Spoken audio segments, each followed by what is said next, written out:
ಓಂ ಶ್ರೀ ಗುರುಭ್ಯೋ ನಮಃ. ಎಲ್ಲರಿಗೂ ನಮಸ್ಕಾರ. ಧೃತಿ ಡಿವೋಷನಲ್ ಯೂಟ್ಯೂಬ್ ಚಾನಲ್ಗೆ ನಿಮಗೆಲ್ಲರಿಗೂ ಹಾರ್ದಿಕ ಸ್ವಾಗತ. ಇಂದಿನ ಈ ವಿಡಿಯೋದಲ್ಲಿ 2026ರ ಆಷಾಢ ಅಮಾವಾಸ್ಯೆ ಹಾಗೂ ಆಷಾಢ ಗುಪ್ತ ನವರಾತ್ರಿ ಆರಂಭದ ಸಂಪೂರ್ಣ ಮಾಹಿತಿ, ಪೂಜೆಯ ಶುಭ ಮುಹೂರ್ತ, ಪಿತೃಪೂಜೆ ಮಾಡುವ ವಿಧಾನ ಮತ್ತು ಘಟಸ್ಥಾಪನೆ ಮಾಡುವ ಸರಿಯಾದ ಸಮಯವನ್ನು ವಿವರವಾಗಿ ತಿಳಿಸಿಕೊಡುತ್ತೇನೆ. ಆದ್ದರಿಂದ ಈ ವಿಡಿಯೋವನ್ನು ಕೊನೆಯವರೆಗೂ ತಪ್ಪದೇ ನೋಡಿ. ಮೊದಲು ಮಣ್ಣೆತ್ತಿನ ಅಮಾವಾಸ್ಯೆಯ ಮಹತ್ವವನ್ನು ತಿಳಿದುಕೊಳ್ಳೋಣ.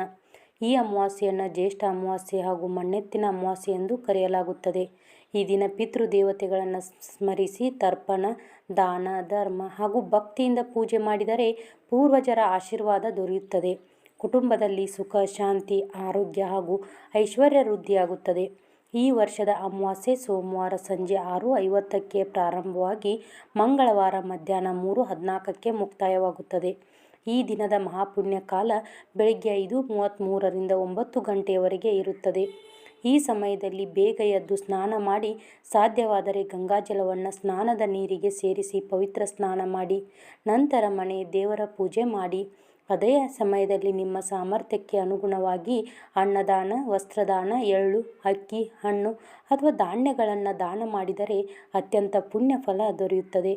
ಇನ್ನು ಅಮಾವಾಸ್ಯೆ ಪೂಜೆಯ ಶುಭ ಸಮಯ ಬೆಳಗ್ಗೆ 6ರಿಂದ 9 ಗಂಟೆಯವರೆಗೆ ಇರುತ್ತದೆ. ಈ ಸಮಯದಲ್ಲಿ ಕಲಶ ಸ್ಥಾಪಿಸಿ ದೀಪ ಹಚ್ಚಿ ಲಕ್ಷ್ಮೀದೇವಿ ಹಾಗೂ ಶಿವನ ಪೂಜೆ ಮಾಡಬಹುದು. ಮನೆಯಲ್ಲಿ ಶಾಂತಿ ಮತ್ತು ಸಮೃದ್ಧಿಗಾಗಿ ಪ್ರಾರ್ಥಿಸಬಹುದು. ನಂತರ ಬರುವ ಅಭಿಜಿತ ಮುಹೂರ್ತ ಮಧ್ಯಾಹ್ನ 11:58ರಿಂದ 12:53ರವರೆಗೆ ಇರುತ್ತದೆ. ಈ ಸಮಯವು ಅತ್ಯಂತ ಶುಭಕರವಾಗಿದೆ. ಈ ವೇಳೆಯಲ್ಲಿ ದೇವರ ಪೂಜೆ, ಜಪ, ಧ್ಯಾನ ಹಾಗೂ ಪಿತೃತರ್ಪಣ ಮಾಡಬಹುದು. ಪಿತೃಪೂಜೆಯನ್ನು ಹೇಗೆ ಮಾಡಬೇಕು ಅಂತ ನೋಡೋದಾದರೆ, ಒಂದು ಪಾತ್ರೆಯಲ್ಲಿ ಮೊಸರನ್ನವನ್ನು ತಯಾರಿಸಿ ಅದಕ್ಕೆ ಸ್ವಲ್ಪ ಕಪ್ಪು ಎಳ್ಳು ಸೇರಿಸಿ, ಜೊತೆಗೆ 1 ಲೋಟ ಶುದ್ಧ ನೀರನ್ನು ತೆಗೆದುಕೊಳ್ಳಿ. ನಂತರ ಮನೆಯ ಮೇಲ್ಛಾವಣಿ, ತೋಟ ಅಥವಾ ಯಾವುದಾದರೂ ಮರದ ಕೆಳಗೆ ಈ ನೈವೇದ್ಯವನ್ನು ಪಿತೃಗಳ ಸ್ಮರಣೆಯೊಂದಿಗೆ ಇಡಿ.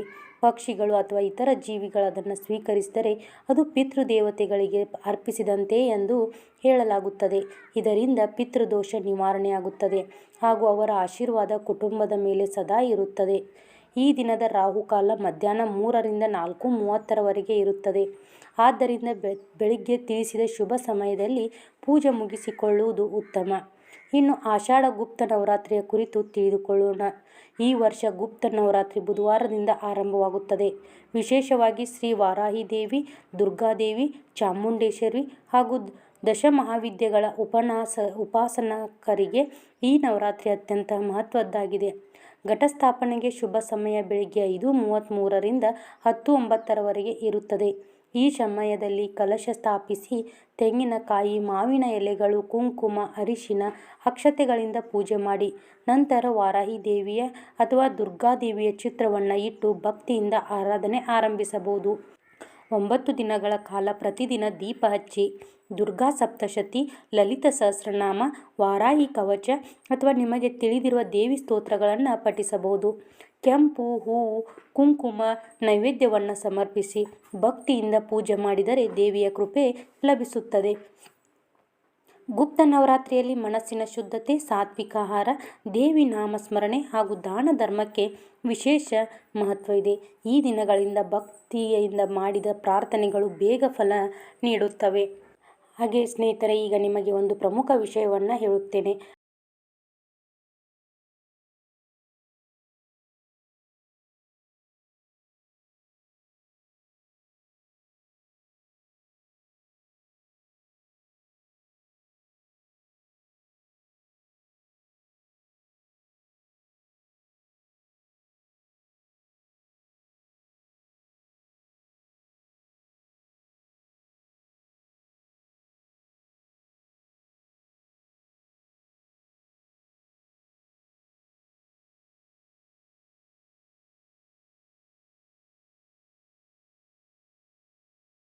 ಈಗ ನಿಮಗೆ ಒಂದು ಪ್ರಮುಖ ವಿಷಯವನ್ನು ಹೇಳುತ್ತೇನೆ.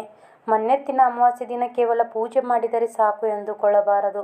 ಈ ದಿನ ನಮ್ಮ ಮನಸ್ಸು, ಮಾತು ಮತ್ತು ನಡೆ ನುಡಿಗಳು ಕೂಡ ಶುದ್ಧವಾಗಿರಬೇಕು. ಸಾಧ್ಯವಾದಷ್ಟು ಯಾರ ಜೊತೆಯೂ ಜಗಳ ಮಾಡದೆ ಕೋಪವನ್ನು ದೂರವಿಟ್ಟು ದೇವರ ನಾಮಸ್ಮರಣೆ ಮಾಡುತ್ತಾ ದಿನವನ್ನು ಕಳೆಯುವುದು ಬಹಳ ಶುಭಕರ. ಈ ದಿನ ಬೆಳಿಗ್ಗೆ ಸ್ನಾನ ಮಾಡಿದ ನಂತರ ಮನೆಯ ದೇವರ ಕೋಣೆಯನ್ನು ಚೆನ್ನಾಗಿ ಸ್ವಚ್ಛಗೊಳಿಸಿ ದೇವರಿಗೆ ಅರಿಶಿನ, ಕುಂಕುಮ, ಹೂವು, ಹಣ್ಣು ಹಾಗೂ ನಿಮ್ಮ ಕೈಲಾದ ನೈವೇದ್ಯವನ್ನು ಅರ್ಪಿಸಬೇಕು.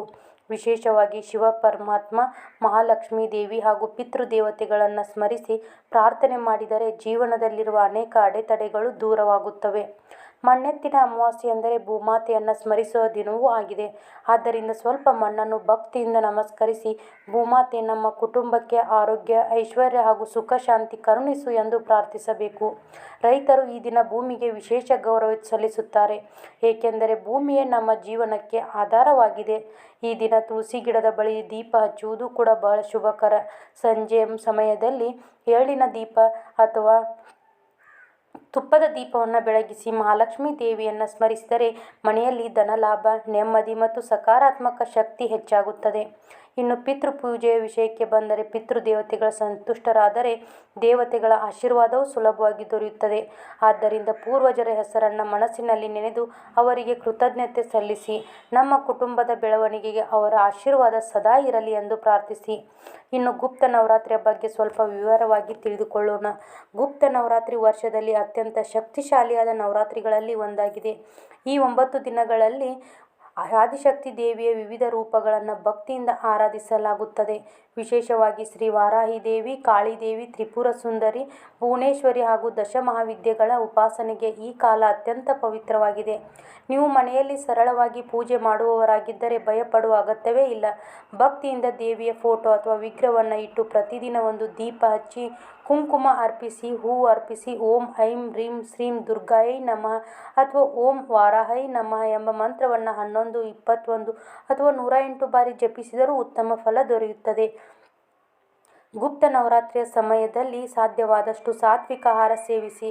ಸುಳ್ಳು ಮಾತನಾಡುವುದು, ಇತರರನ್ನು ನೋಯಿಸುವುದು, ಕೋಪಗೊಳ್ಳುವುದು, ಅನಗತ್ಯ ವಾದ ವಿವಾದ ಮಾಡುವುದು ಇವುಗಳನ್ನು ದೂರವಿಡಿ. ಈ ದಿನಗಳಲ್ಲಿ ಮನಸ್ಸು ಎಷ್ಟು ಶುದ್ಧವಾಗಿರುತ್ತದೆಯೋ ಅಷ್ಟು ದೇವಿಯ ಕೃಪೆ ದೊರೆಯುತ್ತದೆ. ಪ್ರತಿದಿನ ಸಂಜೆ ದೀಪಾರಾಧನೆ ಮಾಡಿ ದುರ್ಗಾ ಚಾಲೀಸ, ಲಲಿತಾ ಸಹಸ್ರನಾಮ, ದುರ್ಗಾ ಸಪ್ತಶತಿ ಅಥವಾ ನಿಮಗೆ ತಿಳಿದಿರುವ ದೇವಿ ಸ್ತೋತ್ರಗಳನ್ನು ಪಠಿಸಬಹುದು. ಇದರಿಂದ ಮನೆಯಲ್ಲಿ ನಕಾರಾತ್ಮಕ ಶಕ್ತಿಗಳು ದೂರವಾಗಿ ಧೈರ್ಯ, ಆತ್ಮವಿಶ್ವಾಸ ಮತ್ತು ನೆಮ್ಮದಿ ಹೆಚ್ಚಾಗುತ್ತದೆ. ಈ 9 ದಿನಗಳಲ್ಲಿ ಕುಮಾರಿ ಪೂಜೆ, ಸುವಾಸಿನಿ ಪೂಜೆ ಅಥವಾ ಬಡವರಿಗೆ ಅನ್ನದಾನ ಮಾಡಿದರೆ ಅತ್ಯಂತ ಪುಣ್ಯ ದೊರೆಯುತ್ತದೆ. ನಿಮ್ಮ ಕೈಲಾದಷ್ಟು ಸೇವೆ ಮಾಡಿದರೂ ದೇವಿ ಸಂತುಷ್ಟಳಾಗುತ್ತಾಳೆ. ಆದ್ದರಿಂದ ಸ್ನೇಹಿತರೆ, ಮಣ್ಣೆತ್ತಿನ ಅಮಾವಾಸ್ಯೆ ಹಾಗೂ ಗುಪ್ತ ನವರಾತ್ರಿಯನ್ನು ಭಕ್ತಿಯಿಂದ ಆಚರಿಸಿ ದೇವರ ಅನುಗ್ರಹ, ಪಿತೃದೇವತೆಗಳ ಆಶೀರ್ವಾದ ಮತ್ತು ಆದಿಶಕ್ತಿಯ ಕೃಪೆಯಿಂದ ನಿಮ್ಮ ಕುಟುಂಬದಲ್ಲಿ ಆರೋಗ್ಯ, ಐಶ್ವರ್ಯ, ಸುಖ, ಶಾಂತಿ ಹಾಗೂ ಸಂತೋಷ ಸದಾ ನೆಲೆಸಿರಲಿ ಎಂದು ಹಾರೈಸುತ್ತೇನೆ. ಸ್ನೇಹಿತರೆ, ಮಣ್ಣೆತ್ತಿನ ಅಮಾವಾಸ್ಯೆ ಹಾಗೂ ಗುಪ್ತ ನವರಾತ್ರಿಯ ಈ ಶುಭ ಸಂದರ್ಭದಲ್ಲಿ ನೀವು ಭಕ್ತಿಯಿಂದ ಪೂಜೆ ಮಾಡಿ ದೇವರ ಹಾಗೂ ಪುತ್ರ ದೇವತೆಗಳ ಆಶೀರ್ವಾದವನ್ನು ಪಡೆಯಿರಿ. ಈ ಮಾಹಿತಿ ನಿಮಗೆ ಉಪಯುಕ್ತವಾಗಿದ್ದರೆ ವಿಡಿಯೋವನ್ನು ಲೈಕ್ ಮಾಡಿ ನಿಮ್ಮ ಕುಟುಂಬದವರಿಗೂ ಸ್ನೇಹಿತರಿಗೂ ಹಂಚಿಕೊಳ್ಳಿ. ಇನ್ನಷ್ಟು ದೇವರ ಪೂಜೆ, ವೃತ, ಹಬ್ಬಗಳ ಸಂಪೂರ್ಣ ಮಾಹಿತಿಗಾಗಿ ಧೃತಿ ಡಿವೋಷನಲ್ ಚಾನಲನ್ನು ತಪ್ಪದೇ ಸಬ್ಸ್ಕ್ರೈಬ್ ಮಾಡಿ. ಮತ್ತೆ ಮುಂದಿನ ವಿಡಿಯೋದಲ್ಲಿ ಸಿಗ್ತೀನಿ. ಸರ್ವೇ ಜನ ಸುಖಿನೋ ಭವಂತು.